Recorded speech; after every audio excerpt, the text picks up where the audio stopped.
So my name is Tim Yeomans and I manage a research centre in Ireland called Shannon Applied Biotechnology Centre. And as you can see, the title of my presentation there is about food innovation in Ireland. So we do a lot of work with different food SMEs in Ireland, and certainly one of the things that we've seen over the last 5 years or so is the kind of the inspirational ideas that food SMEs come to us with to try and help them out on. And I suppose I want to share some of those stories with you here today. I'll give a quick overview of Shannon ABC first, and then go through a couple of case studies. So Shannon ABC is a collaboration between Limerick Institute of Technology and the Institute of Technology in Tralee, and we're there to work with companies. So we have our own core research that we work on, but predominantly we're there so that when companies come to say, look, we have a particular technical challenge, can you help us? That we're there to solve that particular problem for them. So we've got laboratories based in both Limerick and in Tralee, and people based in both locations as well. So companies can access the expertise at two separate institutes of technology here in Ireland. We're established as a technology gateway, so we're core funded by Enterprise Ireland, and the reason that they fund us is to work with companies. So I mentioned the Technology Gateway programme. So there's 15 of these technology gateways in Ireland, and each of them has their own area of expertise. So we're based here on the west coast, so Limerick Institute of Technology and IT Tralee, but there's also other gateways based all around Ireland with expertise in different types of sectors, for example, photonics, polymers, diagnostics, and so on. And a number of these different technology gateways also have technology offerings for food companies, so they're well worth looking up. So this is what we do. It's quite a long sentence, but the key bit in there really is bioresources. So we have expertise in bioresources, looking at raw materials, looking at waste products from natural sources, and screening for different types of activities in those natural sources. So while we're not specifically a food research centre, given our background and expertise in bioresources, we do end up working with a lot of different types of food companies. And so if you look at the companies we've worked with over the last year or so, over 35% of those would be food companies, but also companies like cosmetics companies, nutraceutical companies, pharmaceutical, and so on. And the reason they come to work with us again is because of our expertise in the area of bioresources. We have an extra resource in Limerick Institute of Technology called Foods at LIT, and while we're more, say, at the scientific end of the spectrum, Foods will be more at the consumer end of the spectrum, so sensory analysis, focus group testing, recipe development, that kind of thing. So it gives us an extra add-on to offer to food companies when they come to work with us. This is broadly speaking what we do. So bioprospecting, we look for compounds of high value in different natural sources.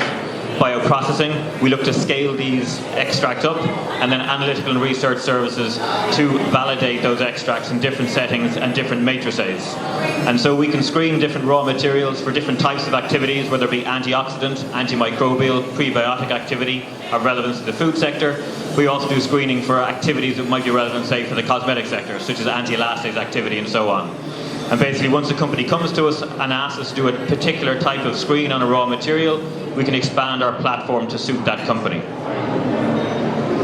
So innovative Irish food companies. We've worked with lots and lots of food companies, everything from chocolate tea to new sources of sugar to ivy honey. And as I say, the SMEs that work in Ireland at the moment are really quite inspirational in the ideas that they come up with to try and enter into a market that is really, really competitive.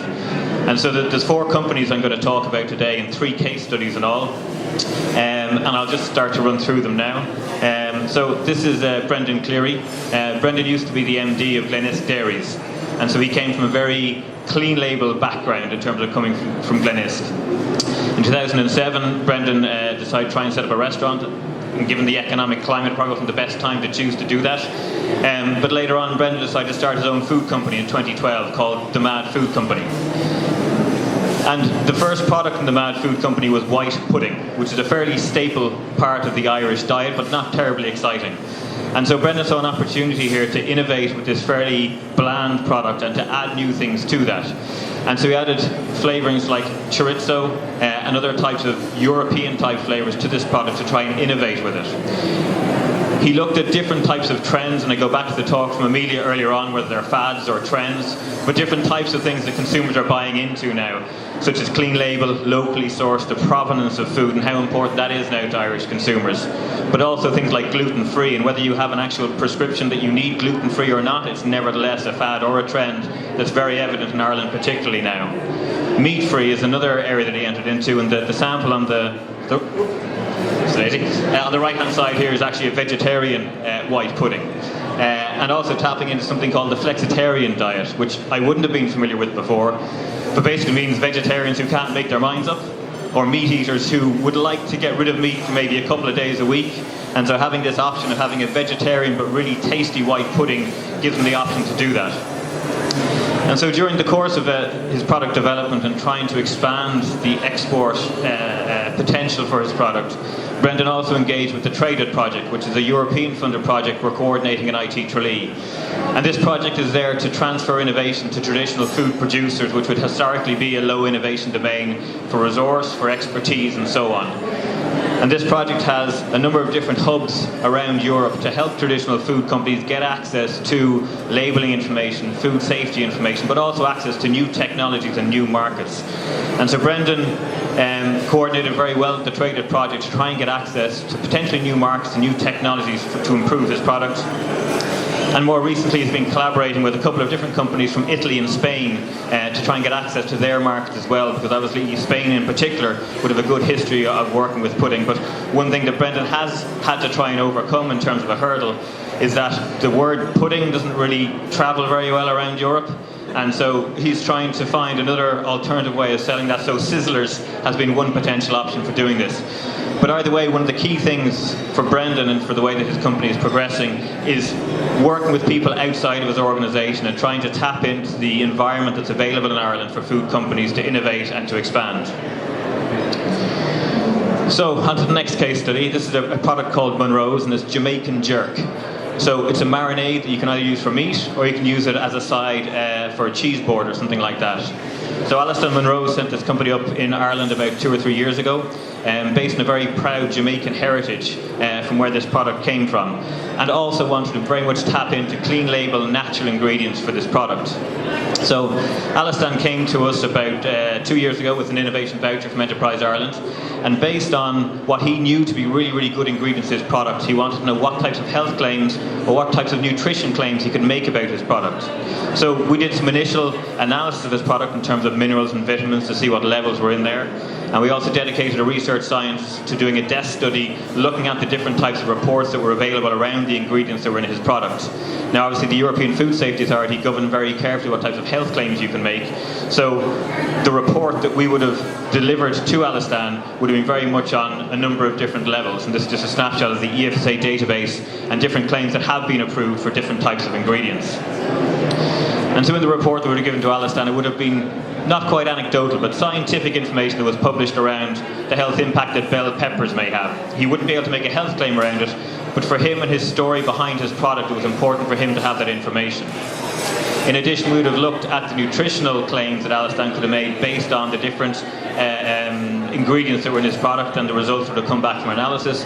And we would have also looked at different health claims he could make based on what was already in the European Food Safety Authority database. So there's things like vitamin B12, which is approved for, maintenance of good hair. Now, you're not going to associate good hair with that particular kind of product, so it wouldn't be appropriate for him to use that.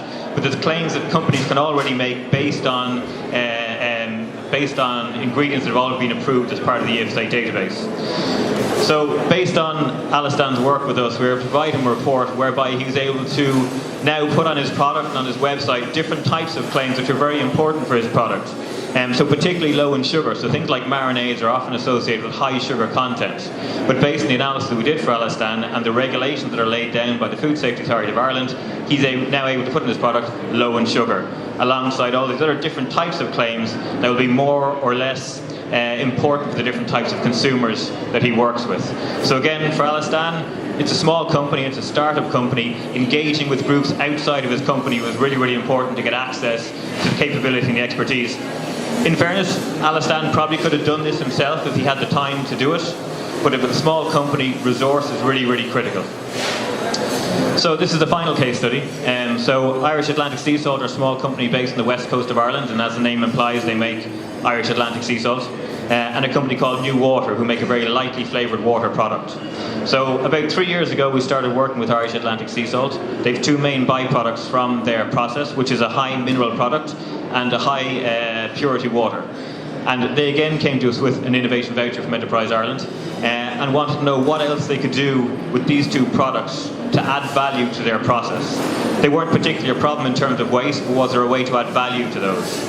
So similarly to the previous case study, we did some analytical work on the mineral byproduct to see what was actually in there in terms of constituents. And we also did a desk-based study based on the results from this. So we took the different minerals and vitamins and so on that were in that product and did a review to see what kind of products they could make based on that the mineral byproduct already contained most of. Now, Michael O'Neill in Irish Atlantic Sea Salt had already said to us, you know, a horse lick might be a good option for his product because a lot of times horses don't get enough vitamins and minerals, and so this kind of a product can be good for them to get access to those vitamins and minerals. Quite a low value type product.